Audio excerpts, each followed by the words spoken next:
Nice!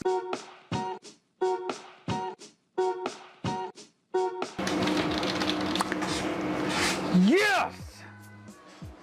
Just got another order for the old CNC. Didn't we just talk about how that thing makes me money? Check it out. I got an order for a 20-inch wide, kind of a warfare device for someone in the aviation ordnance community. And I gotta make it. Like most military stuff, guess what? It's last second. Guys can change in orders. He needs his stuff now. But that's the business, right? So if you want to follow along, let's go make it.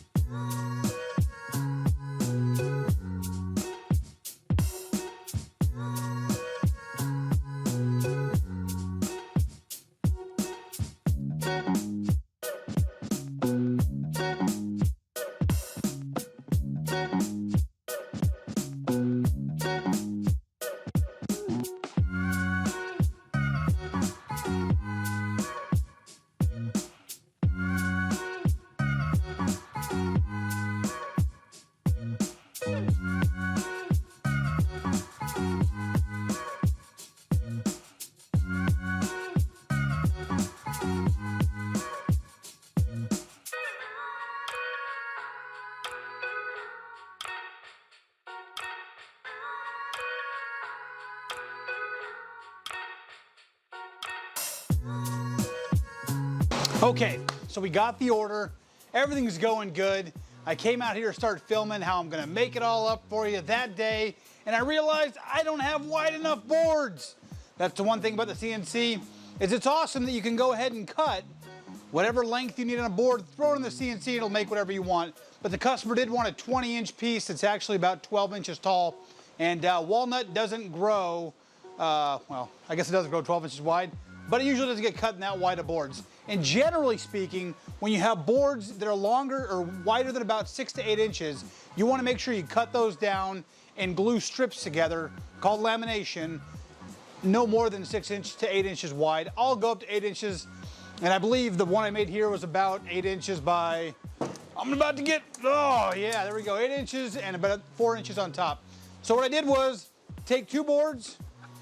I know I'm gonna have the wings here, and I know I'm gonna have the bomb here, and we're gonna have a flame going up here. So I just took a long 8-inch board right here, popped a 4-inch board on top, and bada bing, bada boom. Doesn't look like much now, but it's gonna be what you need. So boom, now we have the piece.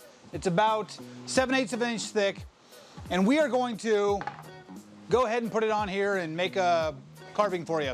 Now, just to show you the steps, and so you see where the process is going, I'm gonna go ahead and use a 1/4 inch end mill, and we're gonna rough out the tool path first. So the 3 tool paths that I made for this piece of artwork are 1, 2, 3 is roughing, and that gets you a real blocky version of the ultimate design that you want, and it cuts everything about however high you want. I usually put it about 1/8 of an inch to 1/16 of an inch above where the actual height of the final finished cutting will be.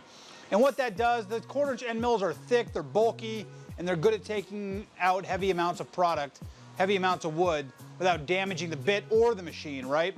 And so these little tiny ball mills, we're gonna use a 16th inch ball mill to do the finish process.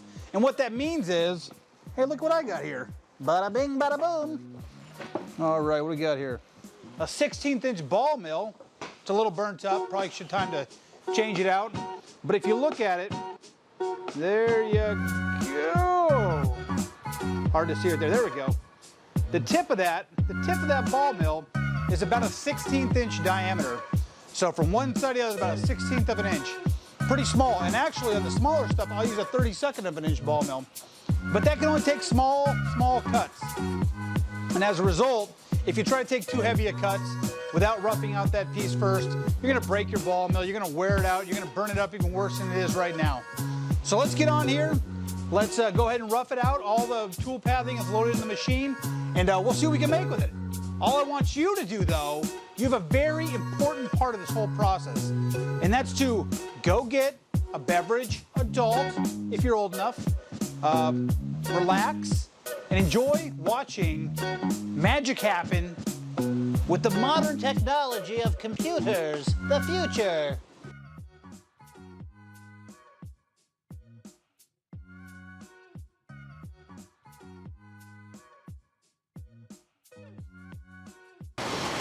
Okay, real quick, for you CNC nerds out there who already do CNC work, what I'm going to tell you I do is I set my feeds for the 1/4 inch end mill about 200 inches per minute, and I run everything at about 12 to 14,000 RPM.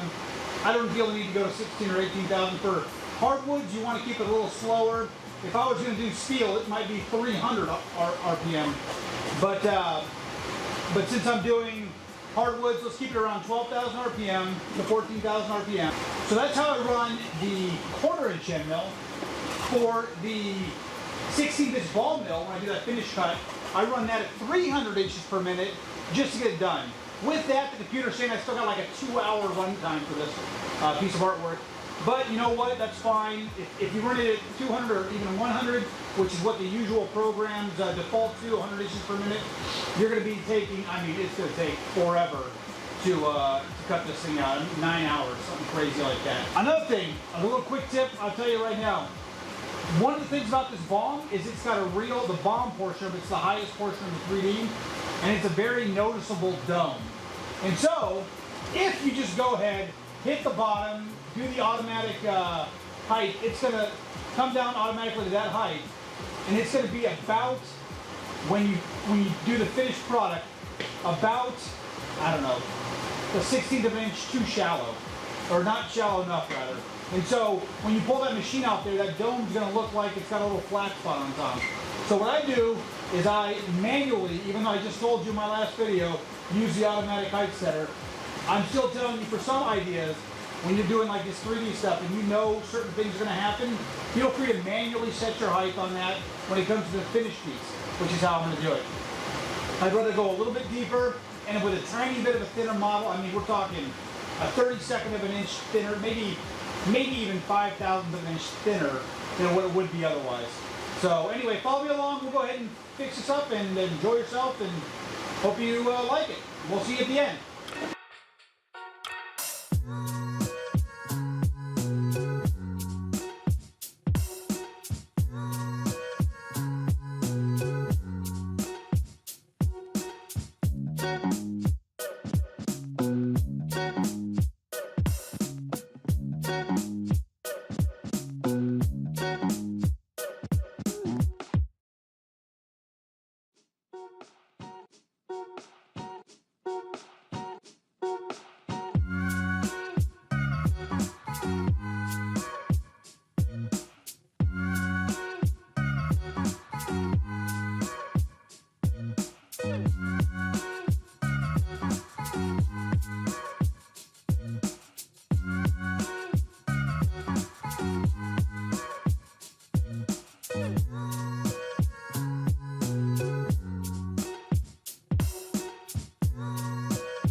My gosh, that is amazing. Check that out. All that depth, all that 3D goodness. Ooh, that looks good. All right, let's check it out and see what we got here.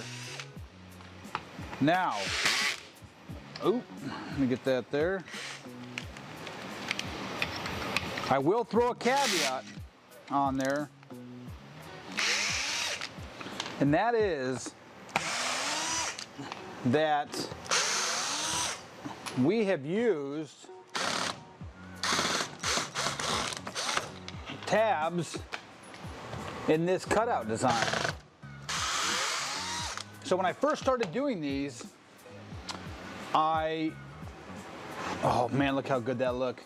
There's the tabs right there. Let's see if I can see them on here. Let's see if I can show you. Oh, there's a tab. Boom. There's one over here. Oh, let's see. There's one right there. But look how amazing that is. Look how awesome that is. Let's just check and see if we. Oh my gosh! Look at that. That's what I'm talking about. Now we're gonna get the kiddo to come in here and fill this part in with black and some red eyes. It's gonna really pop. Let's go ahead and take it apart. Put it on the router. So one of the things that I use here are these tabs we were talking about earlier, right? We went through and showed those off. Let's see if we can get them on the camera here. With the light shining through. My big backdrop, there's one right there. There's one right there. There we go. There's a good example of what a tab is. And the one thing that buys you benefit is I used to use double-sided 3M sticky tape on everything I do on the CNC. And what I found is even that tiny bit of play with that tape, the thickness of it causes a certain amount of play in there. And that certain amount of play will cause variations when they're going and carving up this piece. And that will end up with certain amounts of waves on your board. It'll end up with what very obviously looks like machine marks. So to get rid of that, I use VCarve Pro as a design software. It allows you to go in there and put a little tab that connects permanently the piece that you're cutting out to the original piece. And so now when I do that kind of stuff, I go ahead and just screw that board right to the spoil plate on the CNC. No problem. Now I'm connected, you know, mechanically directly to the CNC gantry essentially and that spindle. So this isn't going to move anywhere. The spindle's not going to move. The only real play is whatever the tiny variance is down to, I'm sure, a millionth of an inch, I don't know, 50,000th of an inch or something crazy that are on that ball mill. And as you can see, what that results in is a really great product and smoothness coming right off the machine. So I'm not going to go and waste my time with 80 grit, then 90 grit, and then, or 80 grit, then 100 grit, then 120 grit, and all the way up to 220 grit to make it look good. I can smack this out with a little 120 grit right off the bat, just for a second, hit it with 220 to make it shine, and I'll be ready for lacquer. Now you will see there was one little variance right there. Oh, you can barely even see it on camera. This guy right here, this little line right here. And that was my fault, really, because I had to change out the camera battery. I had to, what else I do? Oh, I ran out of room on my SD card in the camera. A bunch of rookie mistakes with YouTube, sorry about that. And that's why you might have saw during that whole build up, there's a couple little glitches there. That's when I had to pause the machine and recharge the battery and go back and do all that stuff. Anyway, for the most part though, you can see it's a fantastic, right off the machine. And now this is gonna go for $120 once it's finished. You can't just pull anything off the machine itself for that. There's gotta be something that goes into it as far as finishing goes and painting and all that stuff. But the reality is, if I had someone come to me and say, hey, can I get an unfinished 3D carving?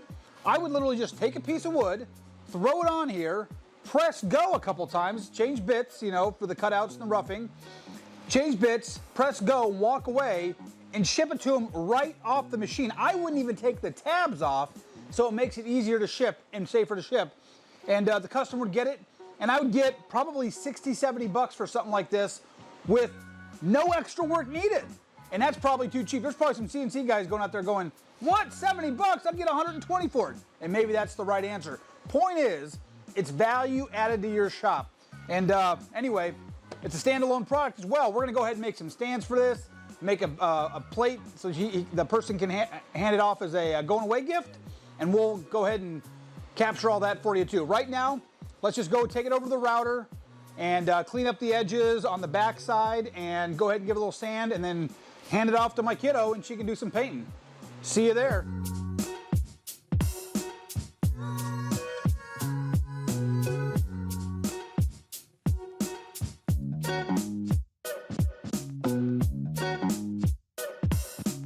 Okay, so here we are at the router table, and I wanted to give you guys a quick tip before we show you what we're doing and give you a quick tip before we go and start routing. So one of the things I have found with all of my products is that a lot of people don't do is they say, if it's a sharp corner that I'm not gonna see, like the back of a plate or a frame or whatever, I'm not gonna really worry about randing over that edge. I find, and this is a personal preference thing, do whatever you wanna do, rounding over the back of an edge, unless it's a specific type of furniture, like Amish type furniture, Amish craftsmanship generally has a really hard edge to it, and that's what it looks like. But outside of that, I find that most people like to have it nice and soft in their hands and comfortable, and it helps clean up the whole look when you just put a little bit of a round over on the back of it. So that's where the tip comes in. This little router bit right here from Amana is pretty unbelievable. Check that guy out. Let's see if we can get it on there. So, let me see if I can get a little better look for you. Look at the tiny thing right there. Isn't that amazing? What's awesome about that is that little bearing right there is what we're going to use for flush trimming or for guiding everything, right? That bearing is 3/32 of an inch in diameter. Tiny, right? What that means at any one of our 1/4 inch end mills, And most router milling you do is gonna use a 1/4 inch end mill. Well, this rides right in the belly of every single one of those corners you make with your router. So this tiny little bit with a 1/16 inch roundover and that's 16th inch, I think it's 1/8 inch, I'm sorry, 1/8 inch roundover and a 3/32 bearing allows me to put a nice little edge in just about every single thing I make. Now, I use an 1/8 inch end mill to cut out this piece right here because it's pretty delicate, but most corners I designed, when I did the outline on the computer, I made sure that all those radiuses were about a 1/4 inch, even though I used an 1/8 inch end mill. And that allows me to use this bearing well. It'll come out good in the back. We'll just do it right now and I'll show you what it looks like at the end.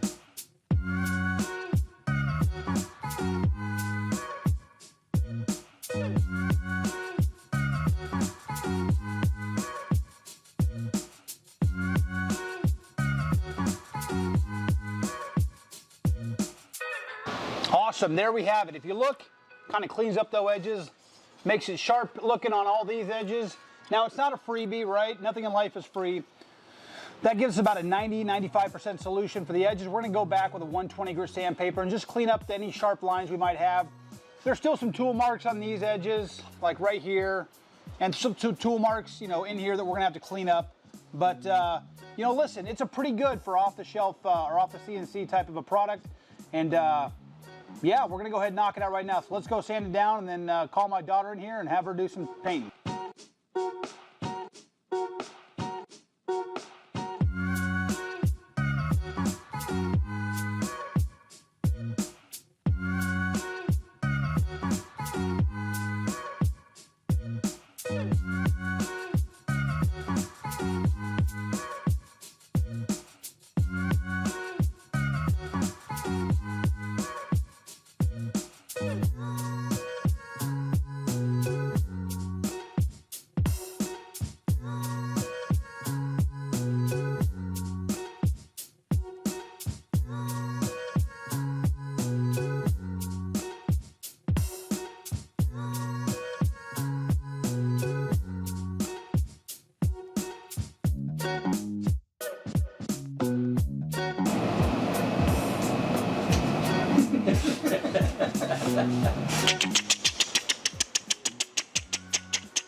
Nice, nice. Check out that 3D. What's better than that? Listen, here's what's cool about this. Not only is it 3D, walnut, beautiful. However, we add a little paint to there too. We can really make it pop with that paint. Make sure you check out that thumbnail. I'm sure you already did if you clicked on the link, but that'll have a good picture of what this actually looks like at the end of the day. I gotta ship it. I didn't show the bottom plaque here because you know what? We don't like to show names if you're sending stuff over to military, because it's just kind of an operational security type thing. I don't want people to know who's actually in and who's actually out. Not that our OEM breaches in the government haven't done a great job letting everybody know anyway. But besides that, I don't want to add to the problem. But here's the deal with these things. They're a ton of fun to make. I am as addicted as you are at watching them happen. Imagine trying to watch that in real time. You got to watch it in 10 times speed, and it was pretty quick. But I'll tell you right now, I enjoy watching it get made. I enjoy finishing these products. They're a ton of fun to make. They're I can do this. They're a ton of fun to add to any one of the projects I already make to make them even cooler. I recommend, if you're looking for a cool tool in your shop, add that CNC. If you're looking for cool things to make, military insignia are always fun to make. They're always appreciated. And there you go. So what I'm gonna do is I'm gonna ask you now, please hit that subscribe button. Help me grow the channel. Please hit that like button. Put a comment below. You know what, if you disliked it, hit the dislike button. Put a hateful comment below. That's okay, it's all good to me. Make sure you let me know what you think of this channel, and additionally, the kind of things you want to see me making here. I'm going to keep on trying to come out with new stuff. Once again, my brother's pushing me hard, and I want to make sure you guys get to see some neat stuff getting made. So if you want to see me show some stuff that I do, and you want to see improvements that I'm making, let me know about it. And yeah, we'll hit you up later. Adios.